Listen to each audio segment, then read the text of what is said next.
Bonjour, bonsoir à tous et bienvenue dans cet avant-premier épisode d'Artefact saison 1. Nous allons au cours de cet épisode instaurer quelques règles pratiques. Premièrement, chaque jet de dés se fera sur 100.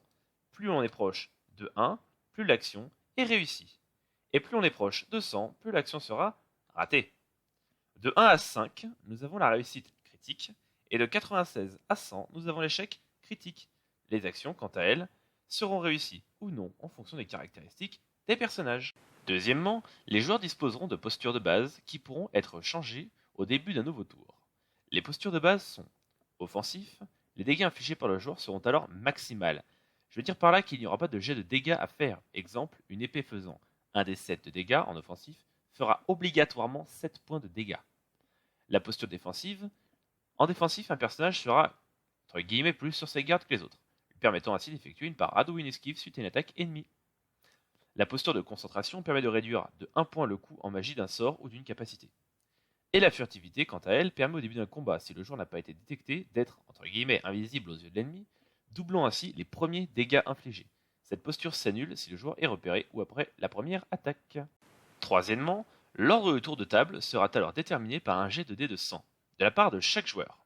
Et ils seront classés du plus petit nombre tiré au plus grand. Durant un tour complet, les joueurs passeront tous les 3 en premier, suivis de près par leurs ennemis. Les 4 postures seront représentées par les figurés suivants. Un point pour la posture offensive, un bouclier pour la posture défensive, un halo de lumière pour la posture de focus ou concentration, une tête de ninja pour la posture de furtivité. Quant à la barre rouge qui se trouve au-dessus d'eux, il s'agit de leur barre de vie, et la barre bleue au-dessus, il s'agit bien évidemment de leur barre de magie. Cinquièmement, les unités. Elles peuvent être deux choses. Premièrement, les unités d'armure sont des points qui viendront se soustraire aux dégâts infligés par une attaque visant une partie de corps protégée par une armure. Exemple, une épée frappant à 7 points de dégâts sur un torse de 3 unités ne fera que 4 points de dégâts au joueur. Les autres types d'unités sont les unités de malédiction et de bénédiction. À quoi ça sert, vous me direz ? Eh bien, une unité de bénédiction sera activable par le joueur pour s'octroyer un bonus de 10% sur un jet ou d'augmenter sa réussite critique de 5%. Une unité de malédiction, quant à elle, sera activable par mois afin de diminuer de 10% les chances de réussite sur un jet de dés d'un joueur ou d'augmenter son échec critique de 5%. Ces unités apparaissent sous forme de ces figurés en rouge pour les malédictions, en vert pour les bénédictions, au même endroit que la posture du joueur. Sixièmement, lorsque les points de vie d'un joueur tombent à 0, il est considéré comme étant tombé au combat. Il n'est cependant pas mort. À la fin du combat, il récupérera un PV. Toutefois, si une fois à terre, un ennemi peut venir l'achever. Dans ce cas, pour le joueur, ce sera retour à la case création de personnage. Cependant, un joueur à proximité en étant défensif peut s'interposer et défendre le joueur à terre. Dans cette partie 2, nous allons parler des fiches des personnages. Voici la fiche de Monsieur Personne. En haut à gauche, on trouve le rapport PV Magie, qui, pour un personnage de niveau 1, est réparti sur 20 points. Ici, on voit qu'il les a répartis en 12 PV et 8 points de magie. On voit également qu'il possède 30 gleans. Les gleans sont la monnaie principale du monde, dans lequel vont évoluer les joueurs. En dessous, nous avons les compétences. Chaque joueur en a 3. Un atout est un bonus en pourcentage sur une action ayant un rapport avec le type de compétence. À droite, on trouve les défauts. Chaque joueur en possède 2. Il s'agit du même principe que pour les compétences, mais en négatif. Sous les compétences, nous avons l'équipement ou l'inventaire. À droite de cet inventaire, nous avons les capacités spéciales de chaque joueur, qui en possède 5. En bas de la fiche, nous avons les statistiques propres à chaque personnage. Les 3 grandes caractéristiques sont physique, mentale et sociale, sur un total de 170 points. Chacune de ces catégories sont divisées en 2 sous-catégories. Pour le physique, nous avons corps à corps et combat à distance. Pour le social, nous avons négociation et intimidation. Et pour le mental, connaissance et perception. Dans cette partie 3, nous allons parler des personnages eux-mêmes. Ils viendront vous expliquer leur histoire, leur background et tout ce qui les concerne. Ça fait beaucoup de choses dit pareil d'affilée. Mais écoutez, on se retrouve nous dans une 4e partie après celle-là pour une petite introduction. Mon nom est Arinos. Originaire de la lointaine et mystérieuse Crète au nord, je suis un jeune mage maîtrisant une technique rare de la magie, le plasma, une fusion entre le feu et la foudre. Ayant passé ma jeunesse en apprentissage à l'académie de Yokurai, je n'ai que peu côtoyé mes parents, ma mère ayant disparu dans des conditions étranges lorsque j'étais jeune, et mon père était trop attaché à son travail de directeur de l'académie pour s'occuper de moi. Je n'ai que peu exploré le monde jusqu'à présent. C'est donc pour ça qu'après avoir décroché mon diplôme, j'ai décidé de quitter ma région d'origine, la Crète, et pris la route du sud en quête de nouvelles aventures, de découvertes et d'or.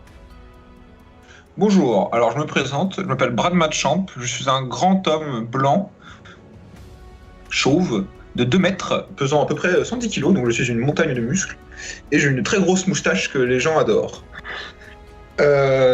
Pour vous dire, mentalement, je suis toujours de bonne humeur, et toujours le ton léger à essayer de chasser les mauvaises humeurs et les mauvaises idées de mes compagnons, et cela à toute heure du jour et de la nuit.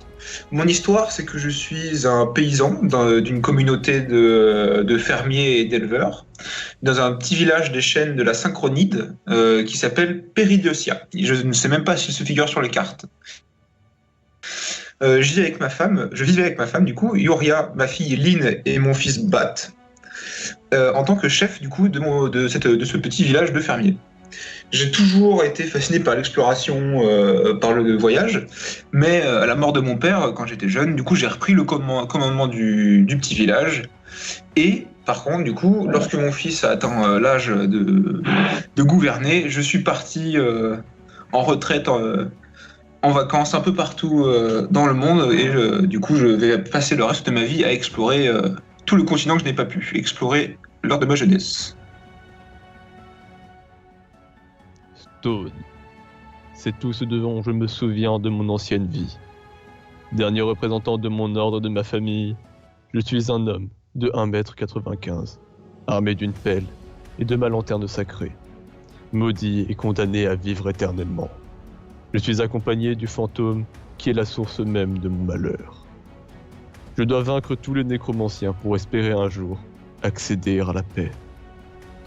Je me bats en utilisant cela même que j'ai juré de combattre, mes gouttes dévorant mes ennemis, ma lanterne apportant le repos à leurs âmes. Je suis l'émissaire de la mort, rappelant à elle ceux qui n'auraient jamais dû la quitter. Voici donc pour les règles ainsi que les personnages de ce jeu de rôle. À présent, nous allons partir sur une petite introduction au scénario. Il y a 200 ans, il existait un empire.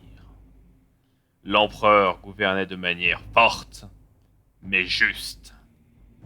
Un jour, il prit la décision de créer des armes, dans le but de défendre l'Empire.